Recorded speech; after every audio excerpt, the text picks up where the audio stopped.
Hola, hola, ¿qué tal? Bienvenidos a un nuevo video de Only Books. En esta ocasión les voy a mostrar los libros más antiguos de mi biblioteca, que son precisamente estos que tengo aquí, y pues a ellos les vamos a dedicar una serie de varios videos. En este, que es el primero, pues vamos a analizar sobre todo estos que son los cuatro primeros, vienen ordenados cronológicamente, entonces dentro pues de estos que son los más viejos que existen en este lugar, pues estos son, digamos que los menos extremos, los más recientes, son libros estos que tienen entre 60 y 80 años pues de haberse editado. Entonces vamos a analizar primero los más recientes, entre comillas, y después nos vamos yendo a libros que ya tienen 90, 100 años de antigüedad, libros del siglo XIX, incluso libros del siglo XVIII. Libros todos estos muy interesantes, y estos que son los menos extremos, que son los más recientes, no por eso son digamos que los menos interesantes. Entonces vamos a empezar, vamos a cambiar de toma y vamos a comenzar con estos libros tan bonitos, estos libros tan antiguos. Vamos a comenzar con este libro, pero primero les tengo que decir acerca del criterio para decir si un libro es o no es antiguo. Y el criterio más popular es que tenga más de 100 años de edad, que tenga 100 años o más de edad. Y estrictamente hablando, pues este libro y los que les voy a presentar el día de hoy no cumplen con ese criterio, pero pues aún así yo los estoy incluyendo como parte de los libros más antiguos de esta biblioteca. En particular, este es una edición que tiene 59 años de edad. Es una edición de 1965 y es un libro muy importante y muy interesante porque es de uno de pues, de las grandes mentes fundadoras de la teoría de la mecánica cuántica, de Louis de Broglie, que me parece que la pronunciación original es algo así como Louis de Broglie, que le dieron el premio Nobel, me parece que en 1929, porque fue el que descubrió que las partículas de materia no solo son partículas, sino también se pueden analizar como si fueran ondas. La famosa dualidad onda-partícula me parece que fue descubrimiento de Luis de Broglie. Y este libro, La física nueva y los cuantos, es uno de los primeros libros de divulgación de la ciencia que se dedicaron a popularizar el conocimiento de la mecánica cuántica. Entonces vamos a ver el lomo del libro, que pues aquí tiene también el título, vean qué viejito se ve, y la contraportada de Editorial Losada, esa famosa editorial argentina. Aquí está el logotipo y pues aquí comenzamos. Bien, de hecho, aquí está, se puede ver toda la antigüedad de, de este libro, es toda una maravilla. Este libro me lo compré en el 2005 en una librería de viejo aquí en Ciudad de México. La física nueva y los cuantos. Y aquí dice quinta edición. Este libro originalmente salió en 1937, cuando Luis de Broglie todavía estaba joven, vivió una vida muy larga, ¿eh? Apenas murió en 1987, fue casi centenario, el cuate llegó casi a los 100 años de edad, uno de mis ídolos, Luis de Broglie. Y fíjense en este detalle, donde dice título del original francés, viene que el editor es de París, 1937, Ernest Flammarion. Ernest Flammarion era un editor hermano de un astrónomo que fue muy famoso a finales del siglo XIX y principios del siglo XX, Camilo Flammarion, que si ustedes han visto un grabado, hay una imagen que es muy famosa, a veces la estoy poniendo en este momento, de un hombre que está saliendo en nuestro universo, saca la cabeza para ver los universos que nos rodean. Es una imagen muy sugerente. De hecho, ahorita mientras yo lo estoy hablando, la estoy viendo pegada en mi pared, porque pues, es un grabado que aquí tengo en la biblioteca, y a ese se le llama el grabado Flammarion. No lo hizo Flammarion con sus propias manos, pero lo incluyó en su libro como una imagen. Entonces por eso se le llama el grabado Flammarion, grabado Flammarion. Y creo que no se sabe exactamente quién lo hizo. El autor es anónimo, pero viene en una de las obras de ese astrónomo, hermano del editor original de este libro. Muy bien, bien, aquí viene, vean la introducción, es importancia de los cuantos, ¿Por qué es necesario conocer los cuantos? El cuate era muy buen escritor, Luis de Broglie. Muchas personas, vean nada más este parrafito pequeño, muchas personas al echar una ojeada sobre la cubierta de este libro se sentirán intimidadas al ver estas palabras misteriosas, los cuantos. En efecto, el gran público tiene algunas ideas vagas, con frecuencia muy vagas, sobre la teoría de la relatividad, de la cual se habló mucho hace algunos años, pero creo que este mismo público tiene pocas ideas y vagas sobre la teoría de los cuantos.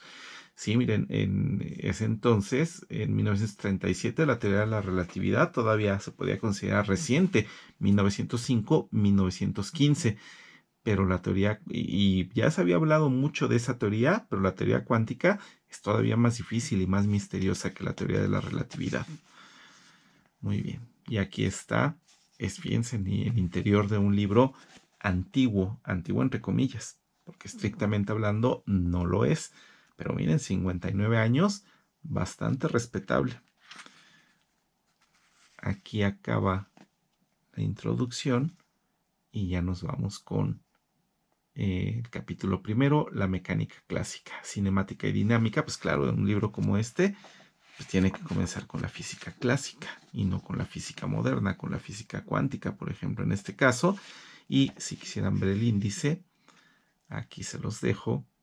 Y bueno, se los incluyo seguramente en escaneos que al ratito voy a sacar y ahorita voy a poner.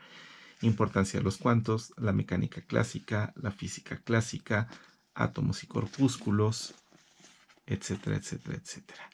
Tantas cosas tan interesantes que en ese entonces pues eran fenómenos, bueno, son fenómenos que hoy en día incluso muchos de ellos todavía no terminamos de entender, pero ya tenemos pues de 1937, que es el libro original, a la fecha, ya vamos para un siglo, eh, y pues sí, ya hay muchas cosas que sí comprendemos, o sea, somos unos privilegiados. Cuántas cosas no hubiera querido saber Luis de Broglie desde 1987, que ya falleció hasta la actualidad. El epílogo de algunas cuestiones que no han sido tratadas en este libro, la mecánica ondulatoria de la luz, y aquí viene otra cosa acerca del núcleo atómico. O sea, cosas que no se trataron en este libro, la física del núcleo.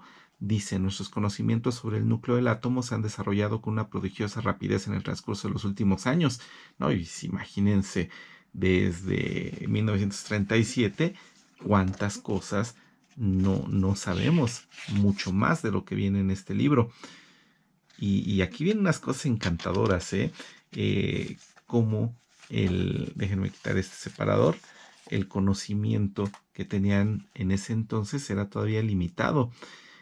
Por ejemplo, él dice que por ejemplo, el neutrón, que hoy estamos tan acostumbrados a la idea del neutrón, en ese entonces pues, apenas se había descubierto, se descubrió en 1932, aquí lo dice, y este libro es del 37, era toda una novedad. Apenas se estaban acostumbrando a la idea de que el átomo sí era divisible, protón, neutrón, electrón, y de hecho, aquí está, pues hasta cierto punto sorprendido por un cuarto género de corpúsculos elementales, o sea, no nada más protón, neutrón y electrón, sí, que dice, viene a agregarse al electrón, al protón y al neutrón una nueva partícula elemental, que son los electrones positivos, o sea, es lo que hoy le decimos antimateria, los positrones. Eh, y pues, no, pues, en ese entonces se conocían 4 partículas elementales. Hoy sabemos que son muchísimas, un montón, y que, por ejemplo, incluso los protones y los neutrones están hechos de quarks. Son los famosos bariones los protones y los neutrones. En cambio, los electrones, a eso sí no les hemos descubierto ninguna estructura interna. Esos son leptones. Y miren nada más, qué encantador es esto. Como consecuencia de estos sensacionales descubrimientos, la situación se ha encontrado mucho más complicada que antes, pues conocemos ahora 4 especies de corpúsculos elementales que parecen tales. ¿Son verdaderamente todos ellos elementales? Dice, no, sin duda. Y miren, ya aquí pues, es un conocimiento más moderno, que incluso esas partículas subatómicas no las vea como totalmente elementales, sino que podrían estar compuestas por otras partículas. Dice, parece lo más probable que uno de los cuatro debe de ser complejo. Se puede, por ejemplo, suponer que el protón y los dos electrones son elementales. Bueno, los electrones sí, pero se equivocó porque el protón no lo es. Y que el neutrón está formado entonces de un protón responsable de la casi totalidad de la masa y de un electrón cuya carga eléctrica neutraliza la del protón. Miren qué encantador es esto. Pues es un error, pero pues fue en su momento una buena teoría, ¿no? Y sabemos que el neutrón pues está hecho de tres quarks, no está hecho de la combinación de un protón y un electrón que neutralizan sus cargas. Pero otra teoría, miren, se puede también suponer, y esta hipótesis nos parece la más seductora, que los corpúsculos elementales son el neutrón y los dos electrones, o sea, estos serían los elementales, lo cual no es correcto, porque el neutrón no lo es, y el protón estaría entonces formado por un neutrón y por un electrón positivo, o sea, por un positrón, y perdería su rasgo de corpúsculo simple, o sea, pues sí lo perdió, pero no tiene esta subestructura. Imagínense. Y la teoría de cuerdas, que en ese entonces pues todavía distaba mucho de que la conocieran. Aquí hablan de los rayos cósmicos, que hoy sabemos bastante más acerca de ellos. Entonces, tantas y tantas cosas que parecen ingenuas en su momento, pero que si hoy ya las dominamos y hoy las sabemos, es porque estamos parados sobre hombros de gigantes, y estos son los gigantes del pasado sobre los cuales estamos nosotros y sin los cuales nuestro conocimiento no habría podido llegar a ser lo que es. Y bueno, este es entonces el de todos los libros antiguos de mi biblioteca, este es el más reciente. Vamos con el siguiente. Aquí tenemos el siguiente libro, que es apenas un poquito más antiguo que el anterior. El anterior es de 1965, esta es una edición de 1963, o sea que pues tiene 2 años más de antigüedad. Es un libro que tiene 61 años y se llama Ciencia y Método, de este genio deslumbrante que fue Henri Poincaré. Bueno, que me parece que el francés original es Henri Poincaré. Poincaré, así es como se pronuncia, pero nosotros lo vamos a pronunciar tal y como se escribe. De, pues, híjole, esta legendaria colección austral, Espasa-Calpe.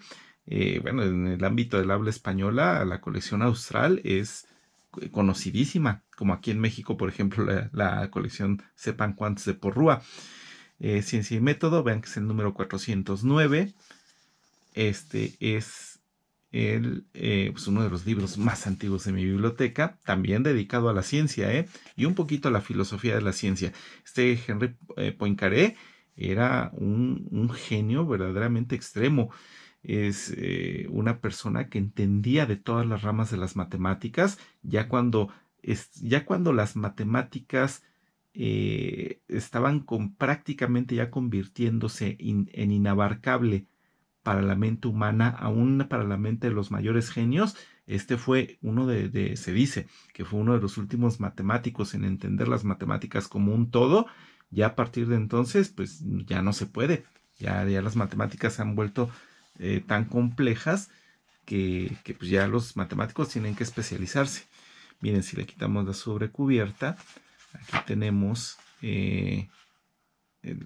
pues ya bastante más sencillita. Aquí está.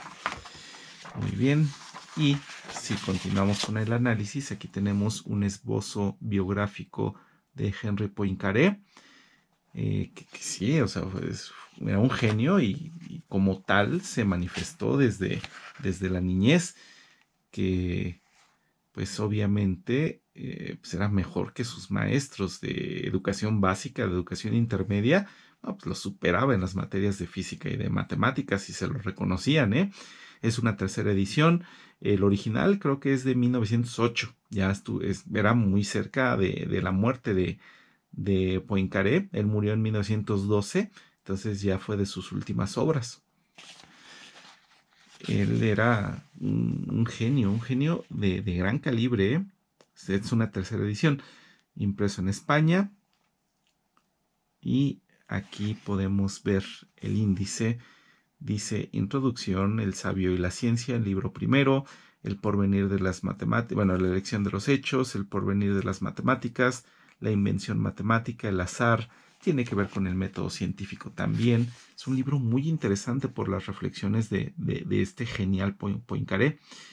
La relatividad del espacio, el razonamiento, bueno, el libro segundo, razonamiento matemático, las definiciones matemáticas y la enseñanza. Aquí se mete la enseñanza de las matemáticas en la escuela, que pues, entonces pues, siempre han sido complejas. Las matemáticas y la lógica, definiciones y axiomas, la lógica de Russell, la lógica de Hilbert, grandes matemáticos. Ok, la infalibilidad de la logística, la libertad de la contradicción, etcétera, etcétera. Y vean aquí el contenido de este libro interesantísimo.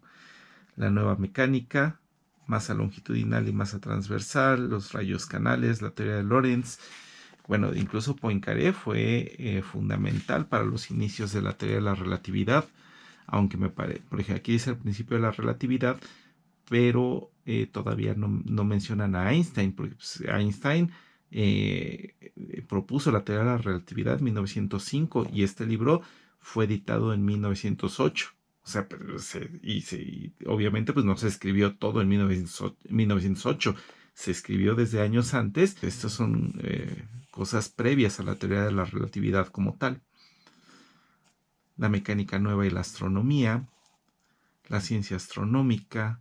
Bueno, pues uno de los grandes estudiosos del problema de los tres cuerpos y de su resolución fue Henri Poincaré, que es el sistema de tres cuerpos. Es un sistema que fácilmente puede llevar al caos. Ok, introducción. Vamos a saltarnos la introducción. Lo más interesante comienza también aquí.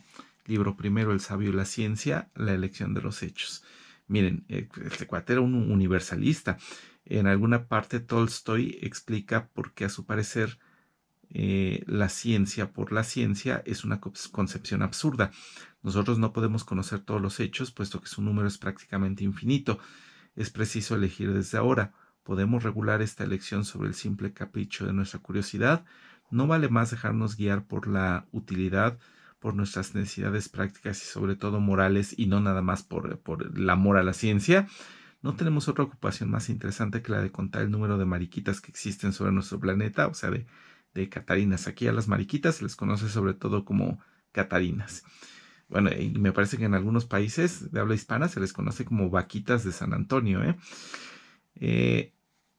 ok, bueno, este tiene que ver, por lo que veo, con esa inútil discusión entre las humanidades y las ciencias, que de repente se quiere establecer como la reina del pensamiento humano a las humanidades y de repente a las ciencias, que unas están descarnadas y deshumanizadas las ciencias y que las otras no.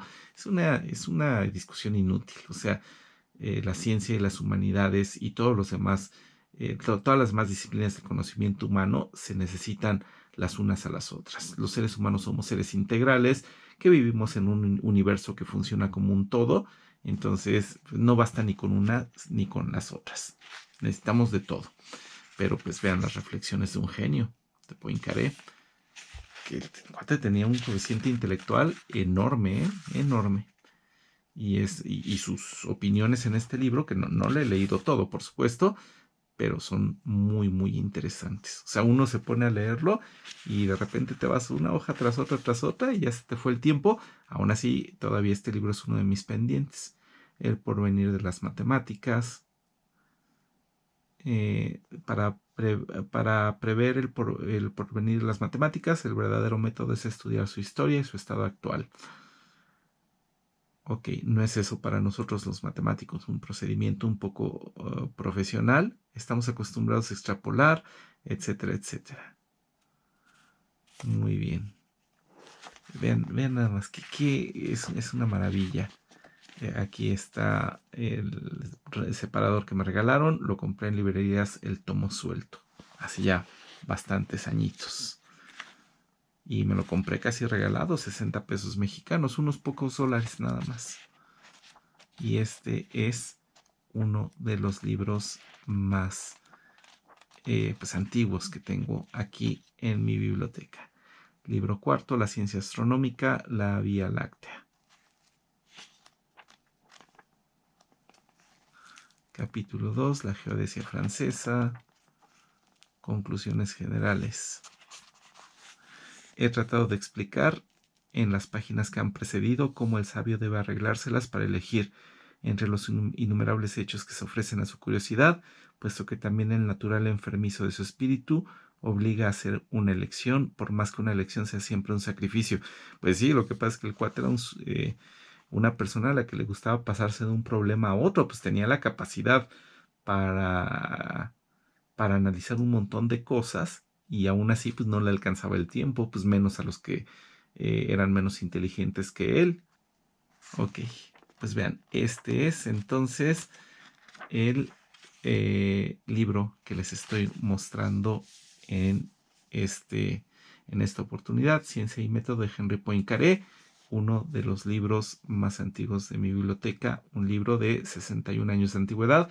Ahora vámonos con uno que es todavía más viejo que este. Mire nada más el siguiente libro, también de colección austral, Breve Historia de la Astronomía de Laplace. Y Laplace, que pues su obra y su nombre está hasta cierto punto unido, relacionado con el de Poincaré. Y no busqué que fuera así, ¿eh? O sea, es pura casualidad que este libro venga después de este. Este libro tiene 77 años de antigüedad. Fíjense, ya ahora sí dimos un gran salto de 61 años a 77 años. Este libro es de 1947, o sea, poquitito después de que terminó la Segunda Guerra Mundial. Breve historia de la astronomía, por supuesto, me refiero a la edición, que es de 1947, porque Laplace pues, es un astrónomo de siglo XVIII, finales del siglo XVIII, principios del siglo XIX. Entonces la edición original es mucho más antigua, que de por sí esta edición es antigua, pero el libro original lo es mucho más. Entonces fíjense, aquí viene, es el número 688 de colección austral, Breve Historia de la Astronomía de Laplace, y aquí tenemos la contraportada. Por supuesto también tenemos la sobrecubierta, vean que el estilo es el mismo que el anterior, y aquí tenemos también el esbozo biográfico de Laplace. Y vámonos para adentro del libro. Colección austral. Breve historia de la astronomía con el elogio histórico de Laplace de Fourier. Pasacalpe, Argentina. Muy bien. Aquí tenemos los datos editoriales y el índice, que está muy interesante. La introducción y el capítulo primero. Astronomía antigua, pues sí, es una breve historia de la astronomía. Entonces, pues desde los orígenes, la astronomía antigua hasta la fundación de la Escuela de Alejandría. Capítulo segundo, la astronomía desde la fundación de la Escuela de Alejandría hasta los árabes. El tercero, la astronomía desde Ptolomeo hasta su renovación en Europa. Cuarto, la astronomía en la Europa moderna. Quinto, el descubrimiento de la gravitación universal. Sexto, consideraciones sobre el sistema del mundo y sobre los futuros progresos de la astronomía. O sea, estamos hablando de una persona cuyo mundo se encontraba en el siglo XVIII, siglo XIX, y pues esto era hasta donde estaban ellos. Imagínense si él se hubiera imaginado que actualmente que iba a llegar el momento en que los seres humanos íbamos a tener telescopios en el espacio. Imagínense nada más todo lo que no llegó a vivir Laplace, que le hubiera encantado ver, pero pues igual se puede decir de nosotros, todo lo que no vamos a ver en el futuro después de que nosotros mismos pues nos muramos. Ok, ya pasemos de este mundo.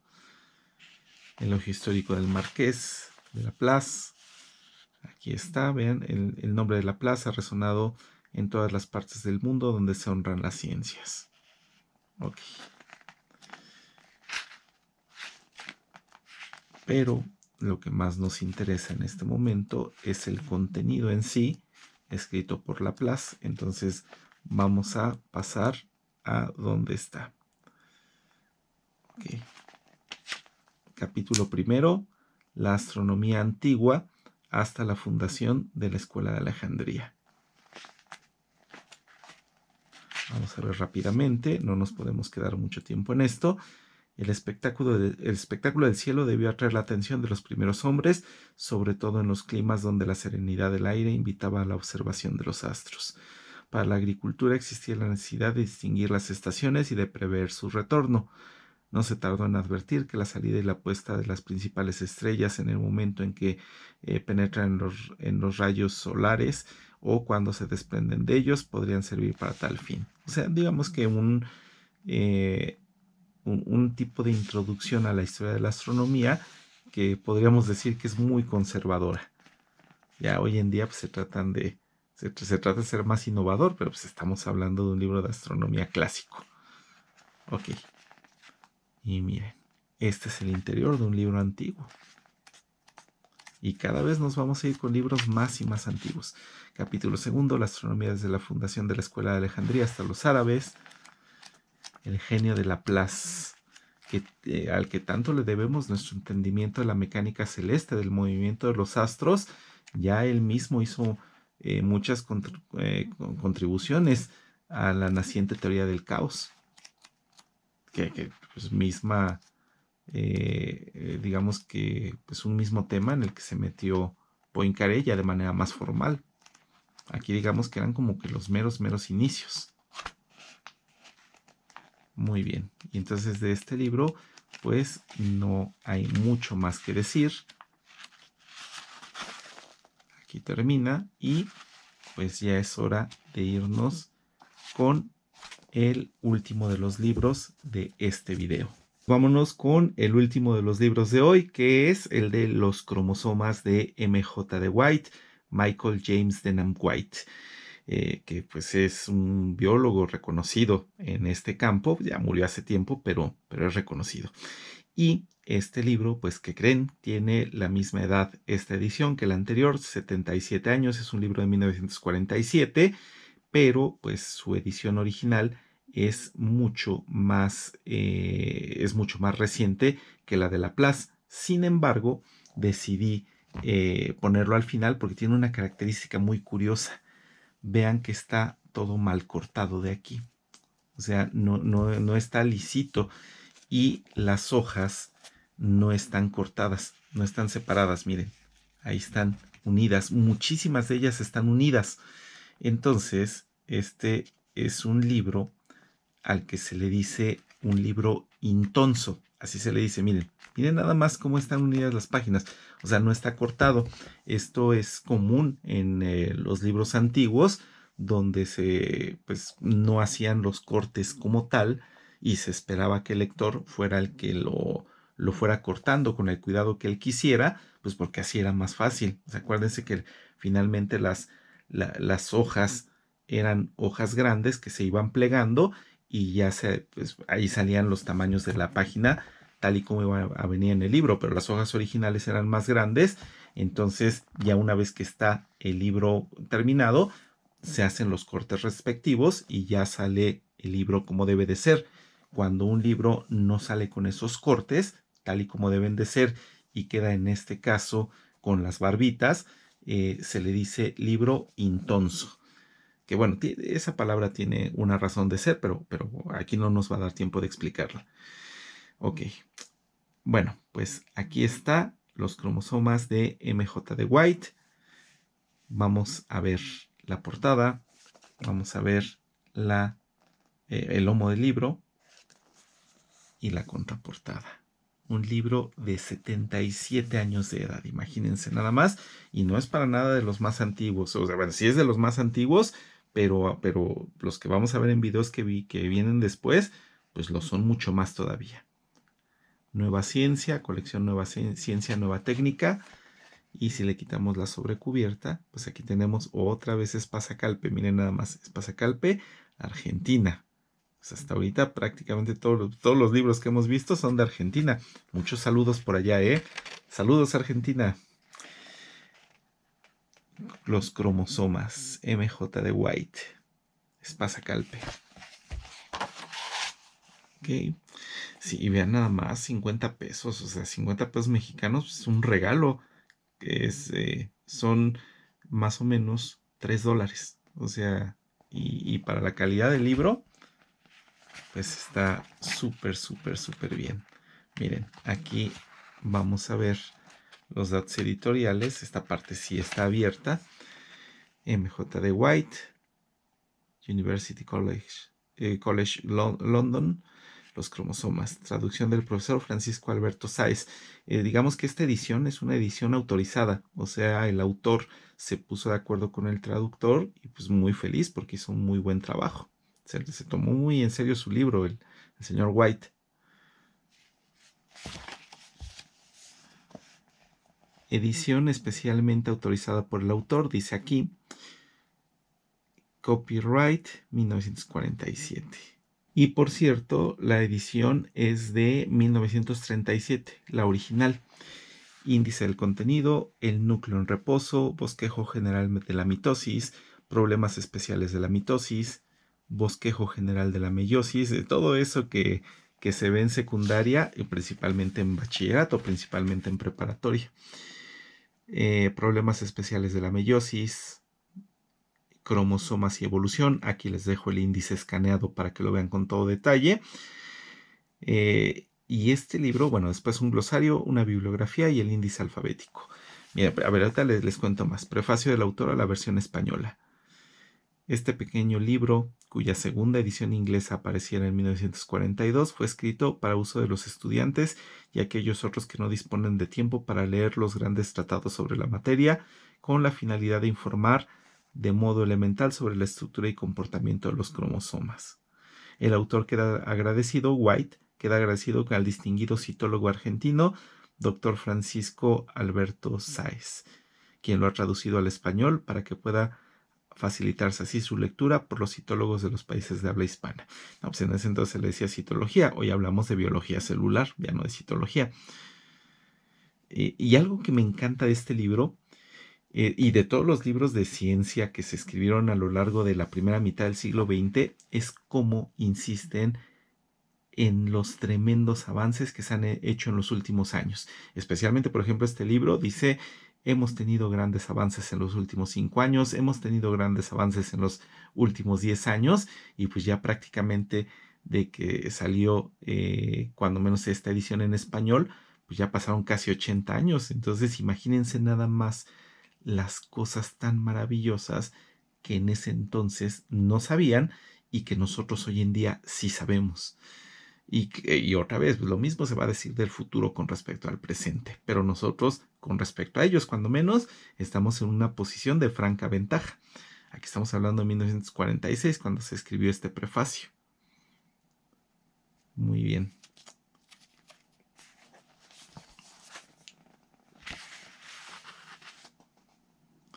Espero que este libro sea de utilidad para muchos biólogos que admiten que la citología de los cromosomas ha hecho progresos considerables en los últimos 10 años y que muchos de los datos elementales sobre mitosis y meiosis son inexactos, pero que no tienen tiempo para leer los extensos trabajos de Wilson, Darlington, etcétera, etcétera, los cuales deben permanecer como las fuentes fundamentales de información sobre la materia. Ok. Bueno. Vean el prefacio, si quieren meterse en los encantos históricos de las ciencias biológicas, pues ahí está, el prefacio a la segunda edición, 1942. Vean nada más, en los 5 años que han transcurrido desde que fue escrita la primera edición de este libro, se han llevado a cabo muchos progresos importantes en nuestro conocimiento. Ahora, estos son los años 40. Todavía en este entonces no se sabía cuál era la estructura del ADN, por ejemplo. Era relativamente reciente el concepto de que los ácidos nucleicos y no las proteínas eran los que llevaban la información genética. Entonces, Y a partir de ahí hubo todavía una mayor aceleración en el conocimiento de la función de los cromosomas y de su estructura. Entonces, si en este momento ellos, los autores, los estudiosos, los científicos consideraban que se habían hecho progresos a enormes velocidades en el conocimiento de estas materias, no, pues imagínense después, imagínense ahora que ya hasta el genoma humano tenemos, pues ya tenemos decodificado y ya tenemos mapeado el núcleo en reposo. El término núcleo en reposo no es afortunado, puesto que pareciera significar que las actividades metabólicas del núcleo están reducidas al mínimo cuando no está dividiéndose. Y efectivamente, ahí tiene toda la razón. Qué maravilla adentrarse en el pasado de las ciencias y ver lo afortunados que somos hoy en día de saber lo que ellos no sabían. No hemos resuelto todos los misterios, pero pues somos afortunados. Miren aquí. Cuando todavía no se entendía bien la estructura y la función de los cromosomas, y lo que se hacía era describir su comportamiento, era describir cómo se dividían, cómo se movían, tantas cosas que les faltaba por saber en ese entonces, en los años, en principios de los 40. Ya después vino Watson y Crick a decir cómo es que estaba estructurado el ADN, y poquito antes que ellos, pues se tuvo que deducir que el ADN era la molécula de la herencia. Los cromosomas. Fíjense nada más, qué maravilla. Qué maravilla vivir en el momento en el que vivimos desde el punto de vista del conocimiento, y qué maravilla adentrarse en el nacimiento de estos conceptos, ser testigo de cómo los científicos del pasado iban ofreciéndonos a nosotros, las personas del presente, pues ofreciéndonos sus hombros para que nos subiéramos en sus hombros, en los hombros de los gigantes del pasado, y que pudiéramos ver más de lo que ellos pudieron ver, pero en gran parte gracias al trabajo que ellos hicieron. Los cromosomas y la evolución, y este es el último libro del cual vamos a hablar el día de hoy. Ya conforme lo vaya leyendo, lo voy a ir pues lo voy a ir abriendo también. Muy bien, y con eso llegamos al final del video de hoy. Estos son los libros que analizamos en esta ocasión. No me queda más que agradecerles, decirles que yo soy Roberto y que nos vemos en un próximo video con libros aún más antiguos que estos, mucho más antiguos que estos. Hasta luego.